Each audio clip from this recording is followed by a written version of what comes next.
Selamat pagi Pak Alfi dan teman-teman. Hari ini kami kelompok 7 akan membahas etika politik Pancasila. Sebelum itu, member kami ada Audrey Kevin, Christine, Muhammad Fitra, dan Theophilus. Apa itu etika politik?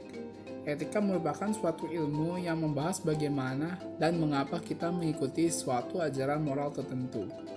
Pengertian politik sendiri itu berasal dari kata politics yang memiliki makna bermacam dalam suatu sistem politik atau negara yang menyangkut proses penentuan tujuan dari sistem itu dan diikuti dengan melaksanaan tujuan-tujuan itu.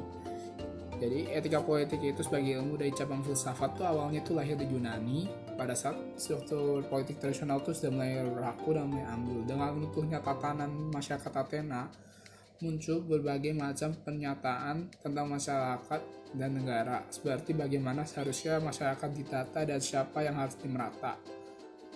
Jadi pengertian etika politik itu tidak dapat dipisahkan dengan subjek pelaku etika, yakni manusia. Selanjutnya, hubungan etika politik dengan Pancasila. Pancasila yang merupakan dasar dalam kehidupan bangsa Indonesia, artinya semua kegiatan atau tindakan dalam berpolitik juga harus berdasarkan pada etika Pancasila.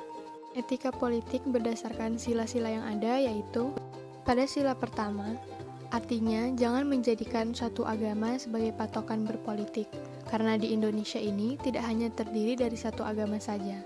Dan juga pada dasarnya agama merupakan landasan pribadi di tiap individu.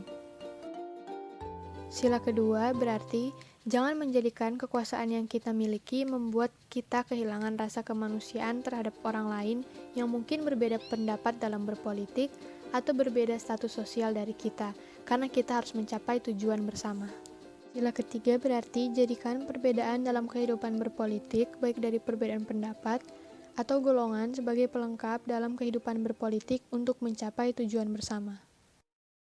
Sila keempat berarti orang yang telah dipilih oleh rakyat untuk mengatur pemerintahan atau yang ada di bidang politik harusnya bisa mementingkan kesejahteraan masyarakat dibanding kepentingan pribadinya. Dan pada sila yang kelima, berarti adil dalam mengambil keputusan bagi seluruh lapisan sosial masyarakat. Karena pada dasarnya keadilan sosial merupakan tujuan dalam kehidupan bernegara. Contoh etika politik pada masing-masing sila. Sila ke-1 contohnya itu menjauhi hal-hal yang bertentangan dengan nilai agama selama menjalankan tugas sebagai pejabat. Maksudnya itu harus sama rata ke agama lain juga dalam bertugas sebagai pejabat dan tidak mementingkan agamanya sendiri ke dalam aturannya. Sila kedua, contohnya negara mengakui persamaan derajat, hak, kewajiban warga negara dalam bidang politik. Maksudnya adalah negara tidak pernah memandang siapapun orangnya, semua sama di mata politik, tidak ada yang diistimewakan. Sila ketiga, contohnya adalah pemerintah mampu menerapkan persatuan, kesatuan, dan keselamatan bangsa di atas kepentingan pribadi. Maksudnya itu pemerintah bisa mempersatukan bangsa Indonesia dari berbagai golongan politik, ras, dan keselamatan bangsa dari perpecahan politik demi kepentingan bangsa dan bukan untuk kepentingan pribadi bangsa. Sila keempat, contohnya itu pengambilan kebijakan politik selalu diputuskan dengan sistem musyawarah yang melibatkan pimpinan dan perwakilan rakyat. Maksudnya adalah semua kebijakan politik itu akan dimusyawarahkan agar rakyat juga bisa mengasih suara kepada pemerintah untuk politik hingga mencapai tujuan mufakat yang telah disepakati. Sila kelima, contohnya undang-undang harus ditaati oleh semua warga negara termasuk perwakilan dan pemimpin. Maksudnya itu biar adil dan semua menjalankan peraturan yang sudah ada. Jadi biar semua seimbang, tidak ada yang dispesialkan.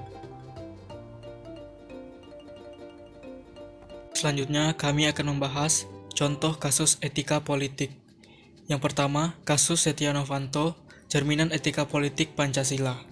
Kasus korupsi yang menyeret Ketua DPR Republik Indonesia yang juga Ketua Umum DPP Golkar Setia Novanto yang berinisial SN merupakan cerminan etika politik di Indonesia masih rendah. Setia Novanto didakwa karena perbuatan tindak pidana korupsi yang mengakibatkan kerugian negara sebesar 2,3 triliun rupiah dalam proyek pengadaan KTP elektronik. Jaksa menilai Setia Novanto memiliki peran penting dalam skandal korupsi yang merugikan negara sebesar 2,3 triliun itu. Dia dituding melakukan korupsi bersama 9 orang lainnya. Jaksa menuntut majelis hakim untuk menyatakan Setia Novanto bersalah dalam perkara korupsi KTP elektronik itu dan menjatuhkan hukuman kurungan selama 16 tahun dan denda sebesar 1 miliar rupiah. Dalam fakta persidangan yang terungkap, dari keterangan 81 saksi, 9 ahli terdakwa dan barang bukti, jaksa menilai Setia Novanto menyalahgunakan wewenang dan kedudukannya sebagai ketua DPR dalam hal pengadaan barang dan jasa. Yang kedua, penistaan agama oleh Basuki Cahayapurnama alias Ahok. Semenjak kasus ini terjadi, mayoritas masyarakat enggan memilih pemimpin non-muslim yang menyebabkan intoleransi cenderung tinggi terutama dalam bidang politik. Hal ini bermula ketika Ahok menyisipkan surah Al-Maidah ayat 51 dalam masa kampanyenya di pemilihan gubernur dan wakil gubernur DKI Jakarta. Padahal kita semua tahu sendiri Ahok merupakan seorang Nasrani. Setelah menemukan kajian, MUI menyebut ucapan Ahok memiliki konsekuensi hukum. Dan juga fakta bahwa sejumlah umat muslim juga melaporkan Ahok ke polisi. Mereka menganggap Ahok telah melakukan penistaan agama melalui kata-katanya. Hingga pada akhirnya Ahok divonis 2 tahun penjara atas kasus penistaan agama di Rutan Mako Brimob Kelapa II Depok. Sekian presentasi kami, mohon maaf ada salah kata, kami ucapkan terima kasih.